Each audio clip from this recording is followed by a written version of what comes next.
What's up, dudes? Welcome back. Today we have some crazy Mortal Kombat story updates. So around last night we got like this big website update for Mortal Kombat 1, and it added game info, which was really just like character bios. So we got a character bio for every single character that's been revealed for Mortal Kombat 1 so far, minus I think the cameo assist. So we're going to sit here and go through them because it really does change up the story of Mortal Kombat in a big way. So let's go ahead and break them down. Also, I want to mention before we actually get into the video, I will have the first of many online matches videos coming out later today. Make sure you stay tuned for that. There's not going to be a whole lot of channels on YouTube that are playing everything from like Street Fighter Alpha 1 and Super Turbo 2 to Marvel vs. Capcom 2 and Ultimate Marvel vs. Capcom 3, all the way up to like Street Fighter 6 and everything in between. Of course, Mortal Kombat 1 too. We're going to have a Mortal Kombat 1 gameplay video out today, so make sure you check it out. Give that some support, because not a lot of people are still doing that. So make sure you support that. But now let's go ahead and jump into it. So let's start with Liu Kang, he's first.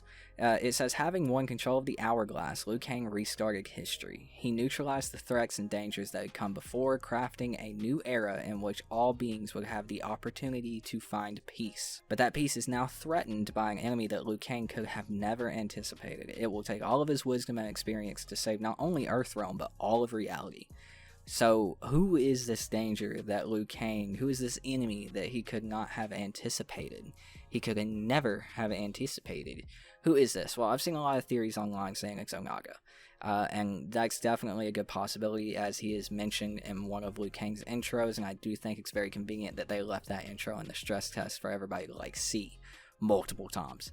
I do think that's curious, because if he eliminated all of the dangers that came before, I wonder if that would still be like 3D era villains, which Onaga was, or if the timeline reset from Mortal Kombat, Armageddon, into MK1 would have affected his memory of that, because I don't believe he has any memory of what Raiden had memories of, pre-MK9.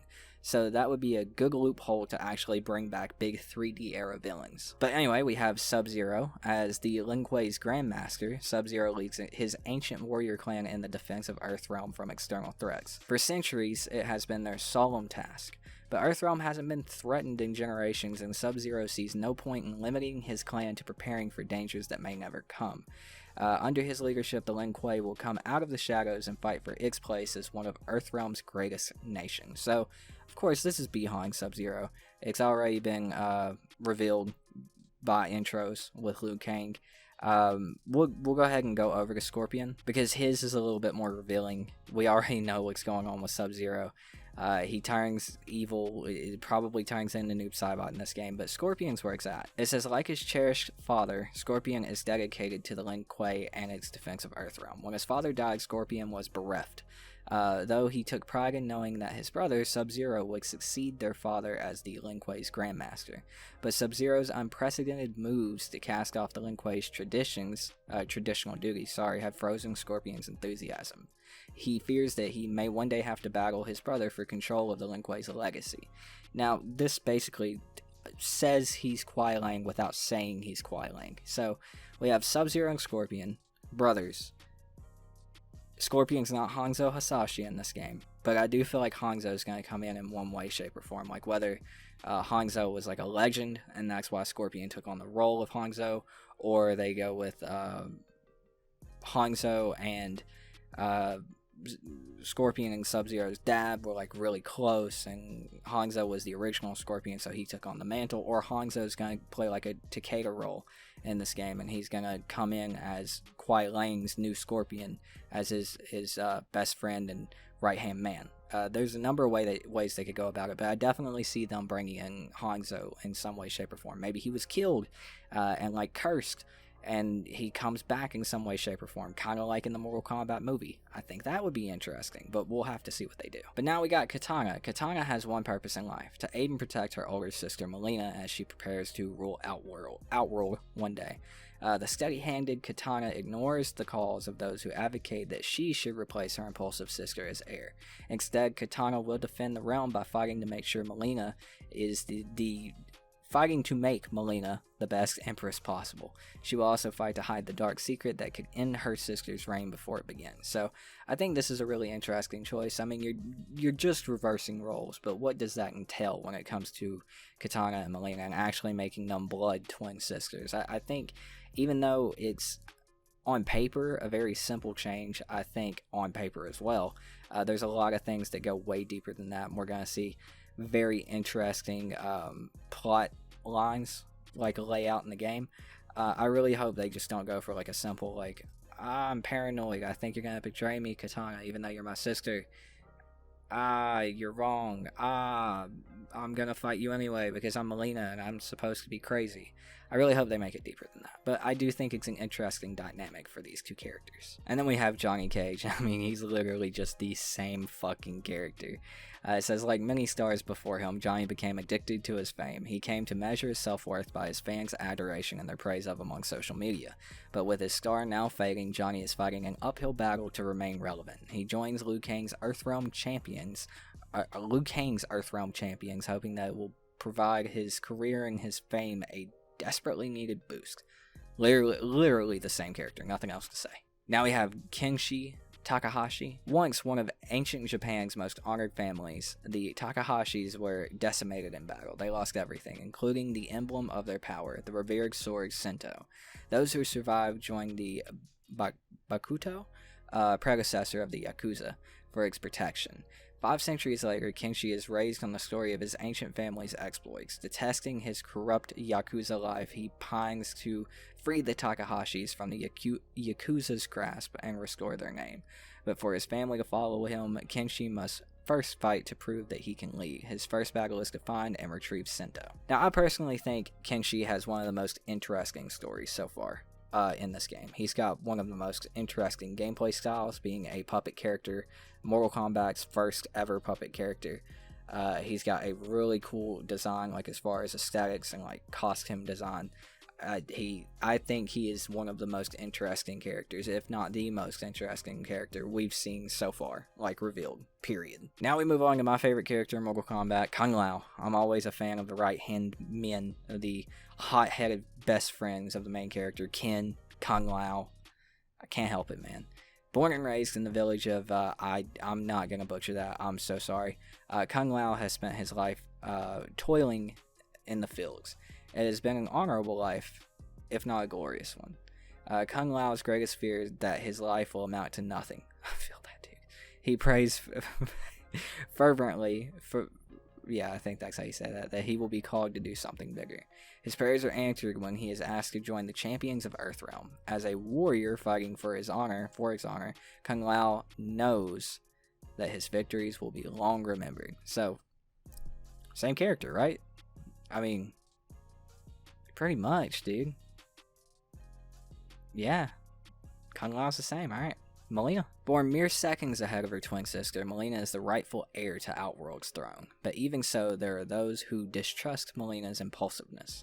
They whisper that Kitana, with her steadier hand, should replace Mileena as heir to the throne. As Mileena fights for legitimacy, holy shit, she hides a horrible secret. She is infected with the dreadful and lethal Tarkat disease.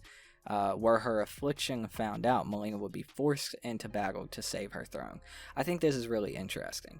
So I wonder if the Tarkatans are actually going to be a race in Mortal Kombat 1, like in Mortal Kombat now, or if it's just going to be like a deadly disease, deadly and lethal disease, as this says, that only a few survive, and that's like where the race comes from. It's not just like a race in Outworld. And that's another interesting thing. Edenia is no longer a thing, right? Like, Outworld is the thing.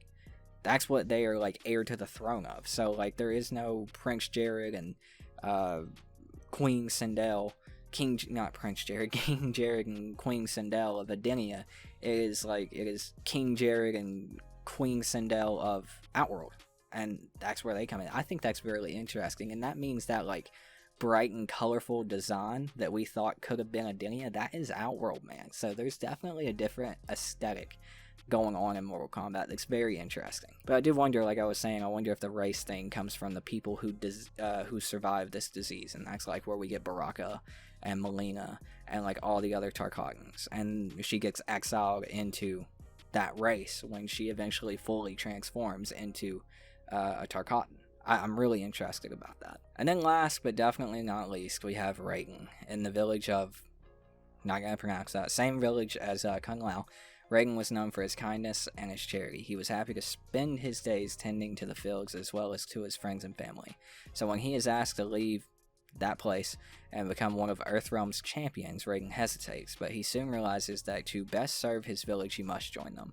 As threats to Earthrealm mount, Raiden must mature into the great warrior that Liu Kang knows that he can be.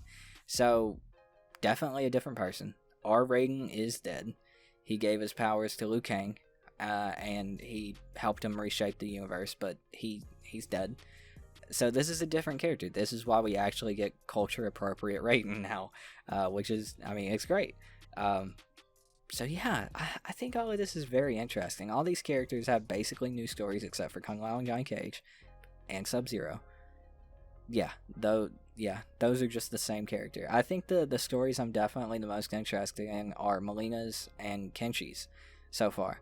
And I'm interested to know who, like, the big danger is. The big evil dude danger coming in to Earthrealm, because it's probably not Shao, it's probably not Shinnok, it's definitely not what's her name, Chronica, Lord of Tom. So I mean, that really leaves the 3D era, because that would be something that Liu Kang, this version of Liu Kang, would have no current knowledge of. So I'm very interested to see what they do. But I want you guys to let me know what you think in the comments down below. How do you feel about these new character bios, these new character stories, and who do you think the most interesting character is so far from these character bios? We still got, like, a lot of characters to be revealed for Mortal Kombat 1, so so far Kenshi's definitely the one pulling me in, and Mileena's a close second. So who do you got down there? And also, who do you think this big bad is for the Mortal Kombat 1 story? Let me know that in the comments down below as well. But again, make sure to check out this gameplay video coming out later. It's going to be for Mortal Kombat 1 tomorrow.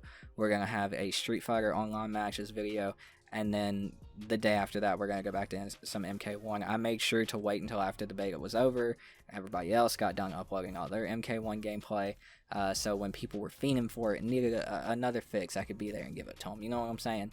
I know, we got to support the crackheads, you know what I'm saying? But anyway, that's going to do it for me, dudes. Thank you so much for watching. My name's Toot, and I've been your host, and I'll see you guys next time. Peace out.